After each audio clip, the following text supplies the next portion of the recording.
आइए दोस्तों, आज हम पढ़ेंगे त्रिभुज का क्षेत्रफल। त्रिभुज का क्षेत्रफल होता है 1/2 गुना आधार गुना ऊंचाई।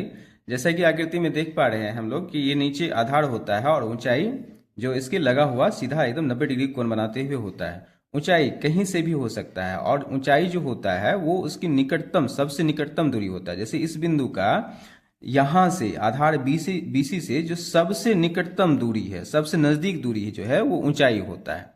जैसे इस त्रिभुज में हम देखते हैं कि इसमें बहुत सारा ऊंचाई है, मतलब 3 ऊंचाई त्रिभुज में होता है। जैसे आधार यदि तीन हुआ, जैसे यहाँ नीचे वाला आधार बीसी यदि एक आधार है तो इसकी संगत ऊंचाई एडी हो जाएगा, और यदि इसकी आधार एसी है तो इसकी संगत ऊंचाई बी हो जाएगा, और यदि इसका आधार यदि ए बी हम लेते हैं तो इसकी संगत ऊंचाई सी एफ हो जाएगा। जैसे कि इसको हम अलग अलग आकृति द्वारा हम समझते हैं। तो यहाँ एक तरह का हमको एक ट्रायंगल है जिसमें ये आधार यदि हम ये BC यहाँ से यहाँ तक आधार हो गया तो ऊंचाई इसका AD हो गया। इस स्थिति में इस त्रिभुज का क्षेत्रफल जो होगा वो होगा आपको 1/2 गुना आधार हो गया यहाँ पे BC और ऊंचाई हो गया इसका AD। और यहाँ हम देखते दूसरा फिगर है, यही त्रिभुज ABC है, पर यहाँ से ऊंचाई इसका आधार BC पे ऊंचाई यहाँ संगत ऊंचाई है शीर्ष A से। अब यदि आधार यहाँ AC है तो संगत ऊंचाई जो है यहाँ B से लिया गया है B। तो इस स्थिति में इस त्रिभुज का क्षेत्रफल हो जाएगा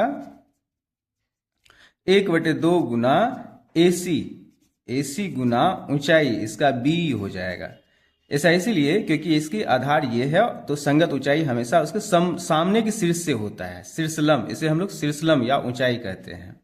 और इस स्थिति में त्रिभुज में यदि हम यहाँ पे आधार AF लेते हैं तो त्रिभुज का क्षेत्रफल हो जाएगा इस स्थिति में 1/2 गुना आधार हो जाएगा इसका AB और गुना ऊंचाई हो जाएगा इसका CF।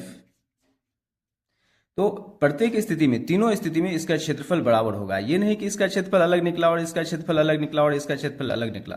तीनों स्थिति में त्रिभुज के क्षेत्रफल एक ही होगा, समान होगा। अब हम लोग इस पे आधारित क्वेश्चन बनाते हैं।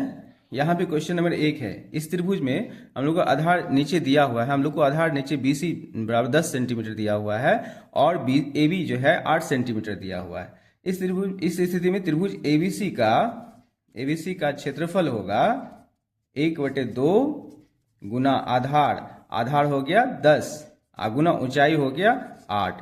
अभी इसको काटेंगे हम, 4 मरतबे कटा और 4 दे 40, और आंसर जो होता है वो हमेशा सेंटीमीटर स्क्वायर में होता है। जो इकाई दिया रहेगा, यदि ये मीटर और मीटर है तो मीटर स्क्वायर हो जाएगा, और यदि ये सेंटीमीटर है तो सेंटीमीटर स्क्वायर हो जाएगा।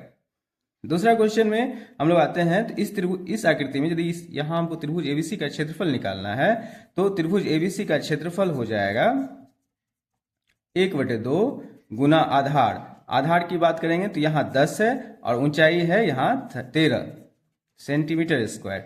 2 से काटेंगे तो 2 पंचे 10 हो गया, 13 पंचे 65 सेंटीमीटर स्क्वायर हो गया। यह इस त्रिभुज के लिए इसका आंसर हो गया। अगला हम त्रिभुज देखते हैं। तो इस तरह का त्रिभुज है, यहाँ पे ABC लिखा हुआ है और नीचे BC है और शीर्षलम जो है यहाँ AD है, यानी ऊंचाई AD है। इस स्थिति में त्रिभुज ABC का क्षेत्रफल हो जाएगा 1/2 गुना आधार हुआ इसका BC और ऊंचाई हो जाएगा इसका AD, और त्रिभुज का क्षेत्रफल यानी BC है 20 और फिर AD है 8। तो यहाँ इसको काटेंगे हम लोग 80 सेंटीमीटर स्क्वायर इसका आंसर होगा इस त्रिभुज में। अब आप लोग इस त्रिभुज का क्षेत्रफल ज्ञात करके बताइए इसका आंसर कितना होगा।